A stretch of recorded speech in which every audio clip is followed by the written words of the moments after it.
That's me. Body broken, a U.S. Navy pilot. 1966th Border Jungle. I was shot down and captured by Vietnamese soldiers. I'm taller, but under their guns, I didn't dare stand straight. Obedience was my only chance to survive. They dragged me to a Laotian village. I forced a smile. I tried to look friendly, submissive.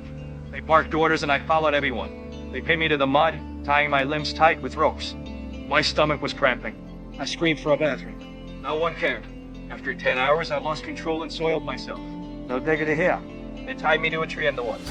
Suddenly, they aimed rifles at my head. Bullets buzzed past my scalp. Just terror tactics. Pure rage took over.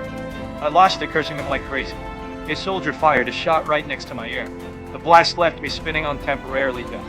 Then they tied my feet to a water buffalo. The panic beast dragged me across sharp rocks. Soldiers kicked mud in my face. The torture lasted until dusk. They hung me upside down, pressing a massive beehive against my face. They spun the rope violently. Everything went black. Next day they threw me into a deep freezing well. Soaked in filthy water until they got bored. Then, they sent me to a broken prison deep in the jungle. Other U.S. pilots were already there. The longest survivor had been there over 2 years. Skin and bones. Walking corpses. It was worse than I imagined.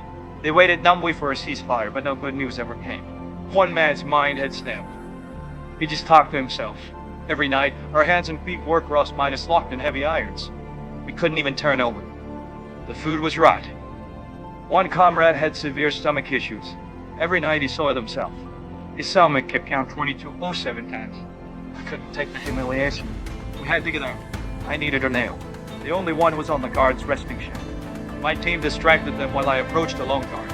I pretended to borrow a toothpaste, telling jokes to distract him. When he laughed, I snatched the nail. Back in the cell, I spent days grinding it against the stone. It became a sharp needle.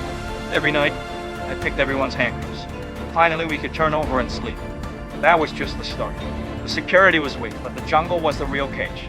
No food, no water, a massive green prison. When I refused to give up, I'm waiting for the rainy season. I'll use the heavy rain as cover. 5 months to go. Plenty of time to perfect the escape.